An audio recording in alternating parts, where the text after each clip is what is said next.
Hey guys, welcome back to another reading vlog. This week we are going to be continuing the series that we are in the middle of because I am in the middle of a lot of series that I would like to continue. What a fantastic explanation. Can't get simpler than that, can it? So let's go through what is on the roster for this week. We have The Bridge Kingdom by Danielle L. Jensen. I think this is going to be my next read. I really want to start this because I read the first page of this earlier and I was already giggling. I was already squealing. So I think this one is going to be my next read. The Traitor Queen by Danielle L. Jensen. This is the second book to The Bridge Kingdom, which I read last month and I gave that 4.75 stars. So I do have high hopes that this might be a 5-star read for me. I really hope so. Anyway, then we have The Legacy of God series by Rina Kent. I am on the third book in this series now. I read God of Pain last month as well, so this is the God of Wrath following Cicely and Jeremy, and I am excited to see Jeremy a little bit more because he has been kind of the bad older brother in the last book. So let's read this one too. Watch my TBR video, you will see that I picked out the prompt of a book by 2 authors, and this was the only one on my TBR with 2 authors, which is Addicted for Now by Krista Becca Ritchie. This is also the third book in the Addicted Calloway Sisters series, and I am going to get back into the series. I will have to familiarise myself a little bit with the characters and the plot of this book because it has been a very long time since I read the second one in this series. I think I gave the second one like a 3 stars. I didn't really love that, but that was only a novella. So this one should be actually continuing the story a little bit more. And apparently I've heard people on my TikTok say that this is when it starts to get good. So I think we're gonna do this one. So these are the 3 books that I do have planned for this week. Hopefully we will read all of these together, and yeah, definitely starting with The Traitor Queen. I'm in a fantasy mood right now. This is also the shortest one. This one is only 350 pages, although the text is really quite small in this book. It is Monday evening right now, and I actually have a super busy work week this week. I'm away for 3 days, but I'm hoping I will still have lots of time to read because I have a lot of driving to do to get to this event and back, so I'll be able to also pop the audiobook on while I drive, and yeah, hopefully we'll actually get through these books quickly all this week and we can read them together. If you're new here, please do not forget to subscribe because this is a new YouTube channel that I'm trying to build up, and I really appreciate you sticking around and supporting me. And without further ado, let's start The Traitor Queen.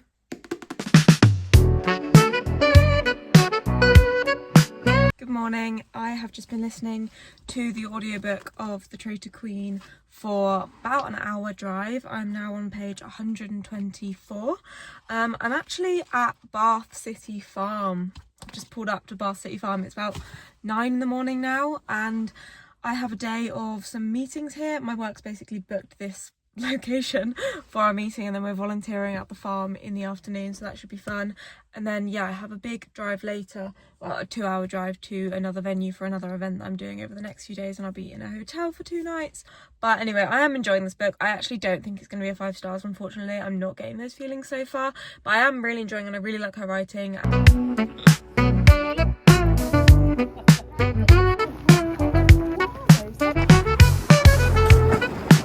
So you walk in, I've just put my bags down, and then this is the room. I feel like it's really nice. It's really vibey, and I'm very happy. I'm here for 2 nights. The bathroom's really sweet too. Look at these like shampoo and conditioners.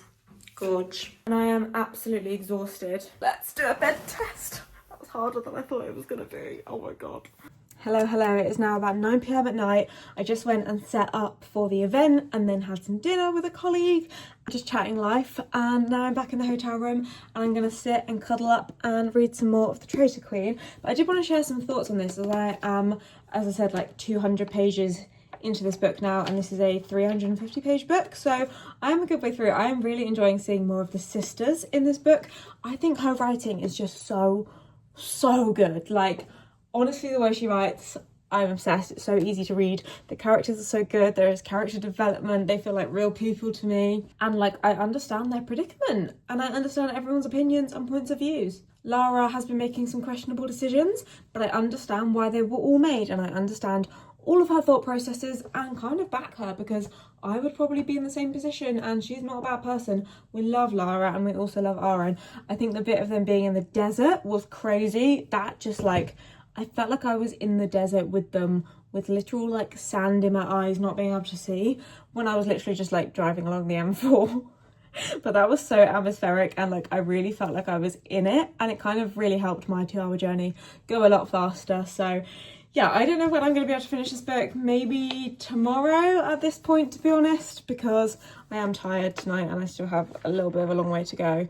I don't think it's going to be a 5-star read for me, but it still could be a 4.5 at this point. I'm really enjoying. It's definitely more heavy on the fantasy aspects, and as I said before in my vlogs, like I'm trying to get more into fantasy. I have read my fair share of fantasy books, but not loads. This one I think is the most like politics heavy, war heavy, and like battle heavy at this point. It's kind of reminding me, I don't know why, because nothing is actually similar, but of the Powerless trilogy. It's kind of reminding me of when Pei and Kai were in like the deserts in Reckless.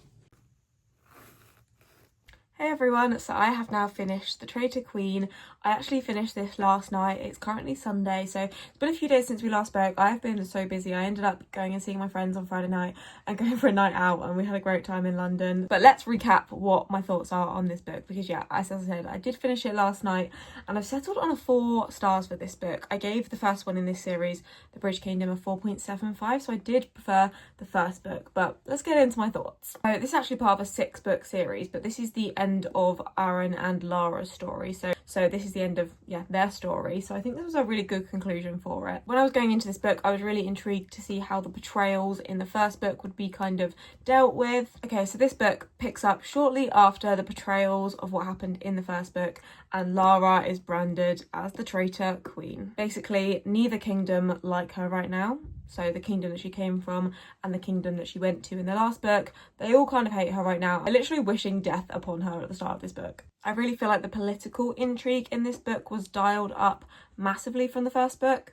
And I think the Traitor Queen had more scheming, lies, plotting, and also I really liked Lara's redemption arc. I liked how she was not let off easy, and the guilt and the consequences that she went through, her journey felt very much earned, and you understand why she did what she did in the first books anyway, but like as a reader you understand why everyone would also think she's a traitor and absolutely despise her. So the way that she had to get over that and through that, and I just really appreciated her and her journey. I also think bringing more of her sisters into the journey was a really smart move, and I really hope to see more of them as the books go on, although I'm not sure if they will be or not. I also think the world building in this really deepened and expanded. We got to see lots of new people, different kingdoms, different players in those kingdoms, which I think is setting up nicely for the next 2 books. And I definitely think the romance took more of a backseat in this book. I think there was more romance and tension and yearning in the first book, but then there was also moments in this that I was just completely like,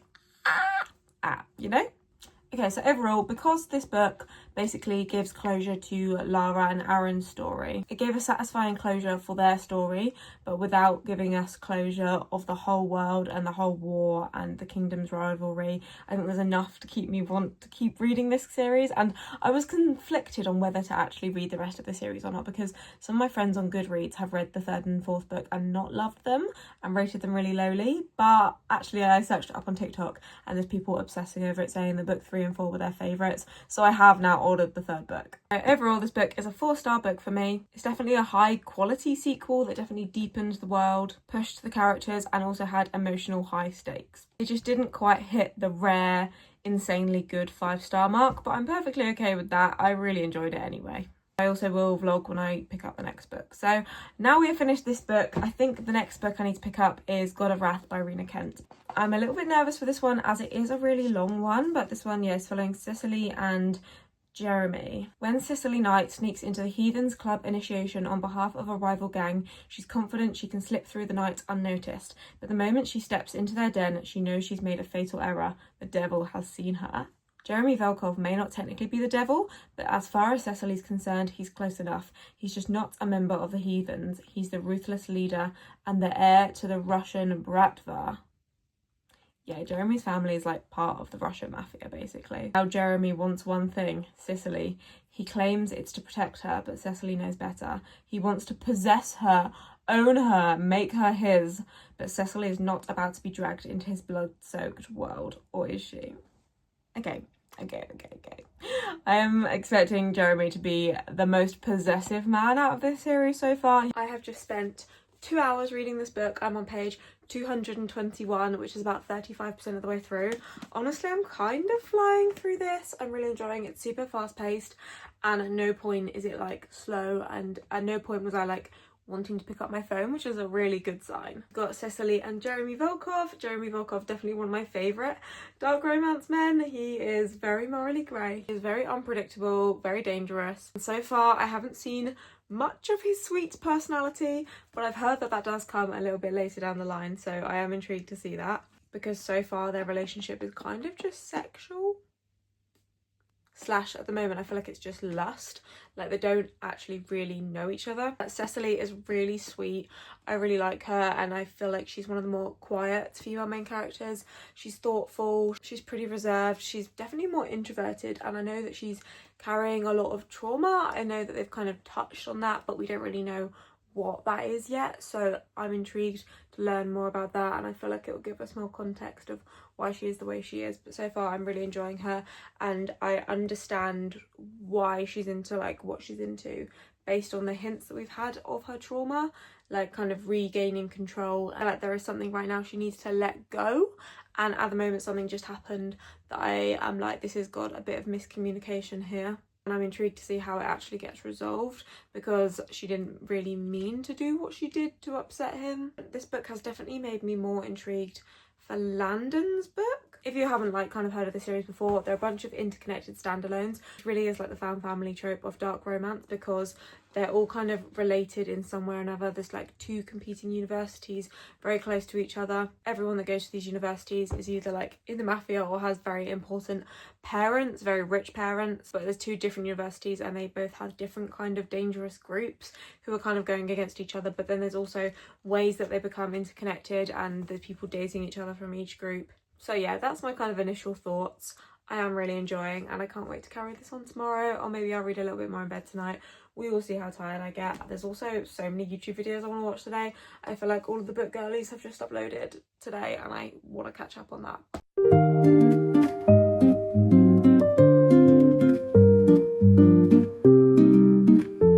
Hello, I have now finished God of Wrath.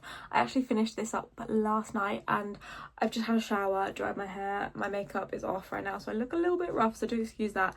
But this was a really fun book, and I do have a lot of thoughts on it. I think this one was a lot more character driven than plot driven, and it actually follows a kind of overlapping timeline to the last book, God of Pain. So you kind of really already understand what's actually happening in the book and the timeline of what's going on, which I think was nice. And that's what's kind of great about interconnected standalones sometimes. Because Rina Kent didn't have to go over the plot again, she managed to kind of develop the characters more, which was really fun. I have actually settled on a solid 4 stars for this book. I do think this is on par with God of Pain for me. I think God of Malice is literally my favourite one in the series still. That one was my favourite, and Jeremy Volkov, we'll get into the thoughts of him, but let's start with Cecily.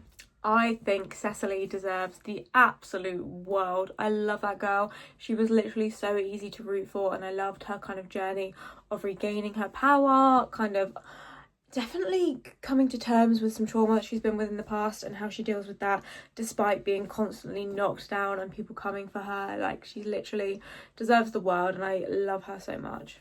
And I really do understand and absolutely feel for her from what happened to her.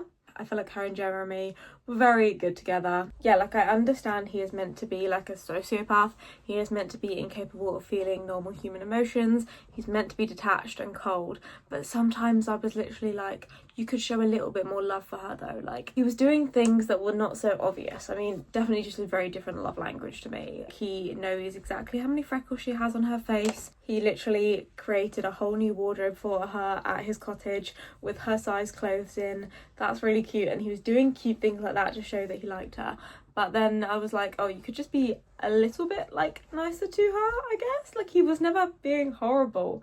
I mean, he was at times, I guess, but there was times where he could have had a little bit more compassion, which I know is ridiculous to ask from a literal sociopath, and that is the whole point of these books. But I think that's why I couldn't give it a full 5 stars. I wanted Jeremy to break his facade a little bit more. I think that Rina Kent is good at writing like obsession and tension with just enough emotion sprinkled in there that you actually do end up caring for them though.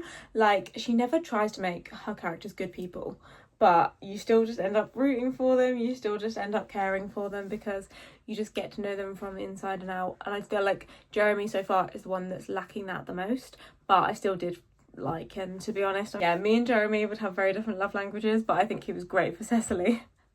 And when the parents get the POVs in these books, I literally scream for them. Hearing from the parents, and it literally shows how like this sort of like personality traits are passed down through generations and what your experience is with the world and what you've grown up around, basically. Because like hearing like Adrian's and Xavier's points of views in this, which is their parents, I love it. And I heard I need to like explore the Rinaverse a little bit more, because I know there's like parents books out there, and I've already downloaded Jeremy's parents ones to kind of start reading on Kindle Unlimited as soon as this series is finished, because I need to know how that started, because the way he talks about his wife, and I think he like found her on the street homeless and asked her to be his wife, like that's crazy. I may have got my wires crossed there. I may be speaking out of place. I did give this a solid 4 stars. I really enjoyed. I do recommend if you're trying to get into dark romance. I'm not a massive dark romance reader, but this is a good place to start, I think, and it's been a good place to start for me. And God of Malice, the way that book started, crazy. I have now started the last book in this series. I think I'm 125 pages in. This is like a 500-page book. I'm actually reading it on my Kindle, on Kindle Unlimited, which is helpful. But I've just kind of been reminding myself of what happened in the last 2 books. I feel like I remember now, and I'm in the story. I think, again, this one's more of like a character-driven book as well, and we're just following Lily and Lo, and then the other, I guess, 4 side characters, which is Rose and Connor and Daisy and Reich, although we're not really following Daisy at the moment. And I am enjoying so far. I don't think this is one that I'm gonna complete the whole series of, to be honest. I just don't see myself reading this whole series, to be honest. There's so many books in it, and I only owned the first 3, so I want to read the ones that I owned. Maybe one day I'll pick up the rest, but right now I'm just trying to finish this one. I am glad I picked it up, because it's been one that's been on my TBR for a long time that I've been putting off. But I feel like I don't really have any major thoughts for you right now, so I'll update you once I'm a little bit further in. Hello. I am looking very different to my last clip. It is a few days later now, and I've been trying to read this book, and I just can't. I'm dragging myself through this book, and I'm forcing myself to read it. I'm just not wanting to pick this book up, and it's not like it's a bad book, and I probably wouldn't mind it. I probably would give it like maybe like a 2.5 or a 3 stars or something, but I have made the executive decision to DNF this book, which I did not expect at all. It's one that I've been putting off for a long time, and I think deep down I was worried that I would feel like this, because Ricochet was not my favourite book at all, and I have the same feelings towards this book than I did towards Ricochet, as in like the first like maybe 20% is fun and like kind of enjoying it, but then it just drags and drags and drags and drags, and I feel like Lily and Lo don't really seem to have a personality apart from their addictions and being in their relationships. Like I'm just not connecting with it. I don't love it, and I just don't really want to read the rest of this book. I got to page 200 in the end, which I think is about 40%. I'll put it on the screen, but I have, decided to DNF this book, which is a shame because it would have been nice to finish it, but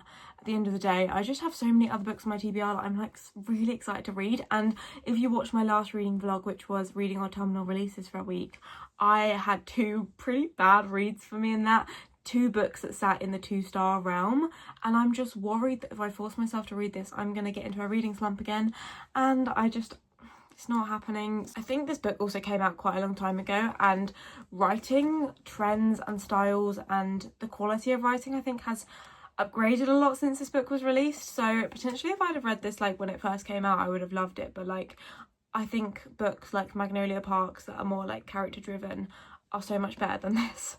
And the writing in it is so much better, and like I love a really lyrical style of writing, and this is just not hitting for me, unfortunately. I actually ended up having to Google what the end result of this book was, because I was kind of intrigued. There is like a subplot of like somebody sending Lily some like threatening texts and threatening to expose her addiction to her family, which is basically going to ruin the whole of Fizzle, which is her parents' company. And they're trying to figure out who is threatening her and who has found out about her addiction. And I did kind of want to know about that, and I googled it, and I found out, which you might say is cheating, but I was curious, alright? And I think if I'd have read the whole book, this is like 550 pages, I think I would have been disappointed. I can't lie. I think I would have just been like, right, okay, why did I read all of this? Yeah, this is a DNF for me. I feel like apart from that, I've had a really good week with God of Wrath and the Traitor Queen. Let me know if you've read any 3 of these books, and let me know what your thoughts and opinions are of them. Also love if you could subscribe and support the channel. This is a very new channel for me. I only started it like a month ago and I'm loving posting videos so far, so I'd love if you could stay and support, and I will see you in my next video.